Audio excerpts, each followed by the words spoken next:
Бүгүн Жалал Абад шаарынын жетекчилери ЮНИСЕФтин Кыргызстандагы өкүлү Юкия Макуа менен жолугушту. Эки тараптуу жолугушууда каладагы ар түрдүү социалдык маселелер, жетишкен ийгиликтер жана алдыдагы пландар боюнча маалыматтар берилди. Мындан сырткары тараптар өз ара кызматташуу, каладагы ЮНИСЕФ тарабынан аткарылып жаткан долбоорлор тууралуу талкуулашты. Жолугушуунун жүрүшүндө шаардын социалдык маселелери боюнча вице-мэру Руслан Алтымышев жумушсуздук, миграция агымынын кесепеттеринен үй-бүлөлөрдөгү зордук зомбулукка кабылган жарандарга жардам көрсөтүү максатында калаада атайын кризистик борбор ачылып жаткандыгы жөнүндө маалымат берди. Буга чейин шаарда ата-энеси сырткы жана ички миграцияда жүргөн балдар боюнча маалыматтар аныкталганын, алардын жашоо шарты жана абалы менен таанышып, байма-бай иш-аракеттер жүргүзүлүп жаткандыгын айтты. Мындан тышкары келген коноктор Жалал Абад шаарындагы бала бакча жана мектептердеги балдардын коопсуздугун камсыз кылуудагы көрүлүп жаткан аракеттерди колдоого аларын айтып, алдыда калктын социалдык жагдайларын жакшыртуу багытында кызматташууну күчөтүү керектигин кошумчалашты.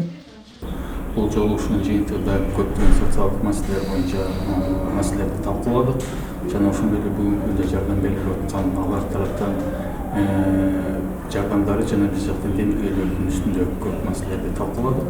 Алардын эң негизгилерин айта кетсем, бүгүнкү күндө биздин Жалал Абад шаарыбызда көп тилдүү билим берүү тармагындагы мугалимдерге көрсөтүп жаткан жардамдар боюнча да талкуу болду.